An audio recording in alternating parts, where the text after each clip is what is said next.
Tonight, on Terrifying True Stories, a secret tragedy quickly turns to terror at a child's elementary school when something evil possesses their classmates. Tonight's story is called The Haunted Hallways.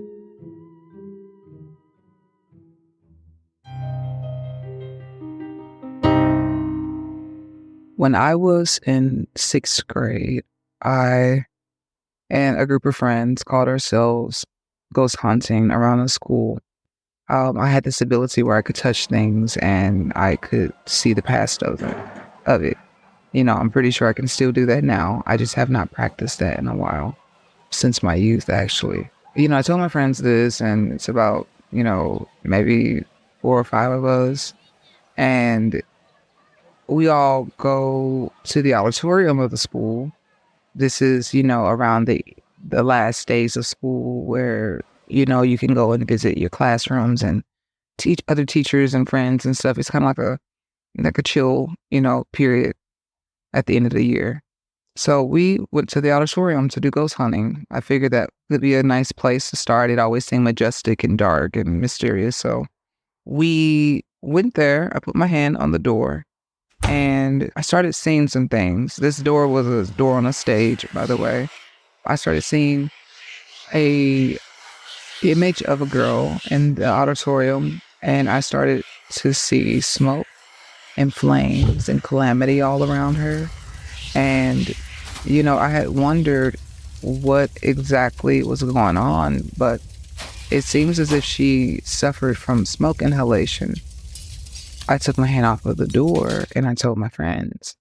And we were trying to figure out, okay, how could we find this information out? We didn't have cell phones then to just pull out and be able to look things up like that, So we thought to ourselves, well, let's go to someone who's been working here at the school for a while, and maybe they'll know some more about this situation. And we went to the oldest teacher that we could find in close proximity to us at that time. She said that back in her day, maybe the 70s, something like that, there was a girl who suffered from smoke inhalation.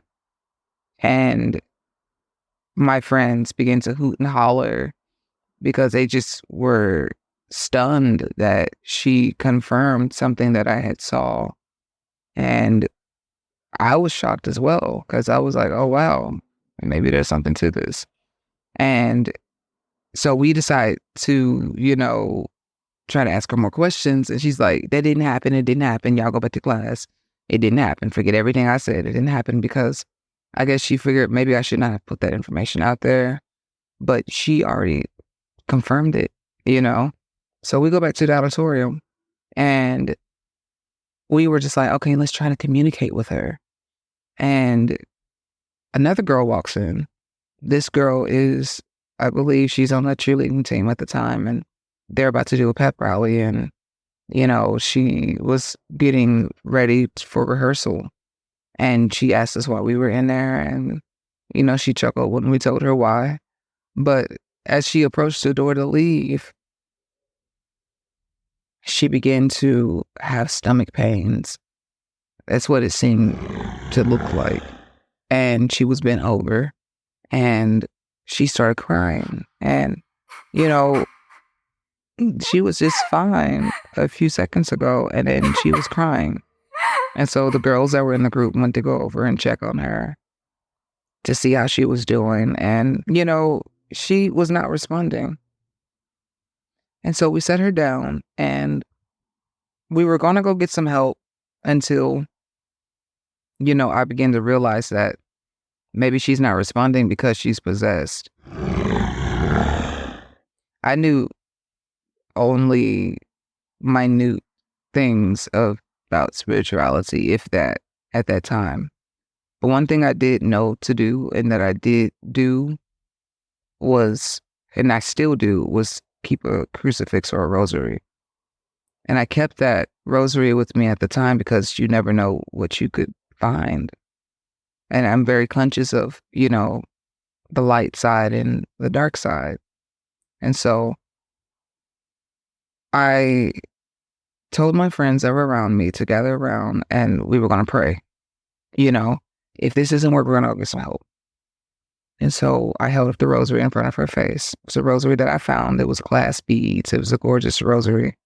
And I began to recite the Lord's Prayer. Our Father, who art in heaven, hallowed be thy name. And as I'm praying, straight out of the back of her shoots a shadow to the back of the auditorium.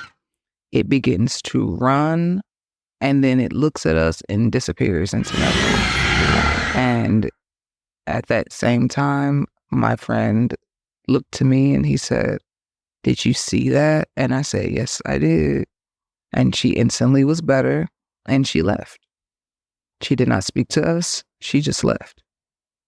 And, I've reached out to her these days to see if she remembered that. And she did say that she, remembered it, but was it real? She asked me if it was real, what happened. And I was like, yeah, it was real. It was very real.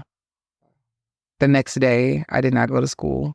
And my friends were there and they were telling me that there was a shadow that was running around the school, jumping into people. And every time it jumped into people, it caused them to fight. When you exercise a spirit or demonic force or darkness out of something, when you exercise a negative situation out of your life or a negative thought from your mind, you have to send it somewhere, or else it'll come back. It could come back times 7, and it could wreak havoc. You have been listening to Terrifying True Stories. May your Halloween be truly terrifying. And thank you to everybody who came to one of our 6 sold-out shows of Terrifying True Stories by Candlelight. I'm your host, Ryan Azevedo.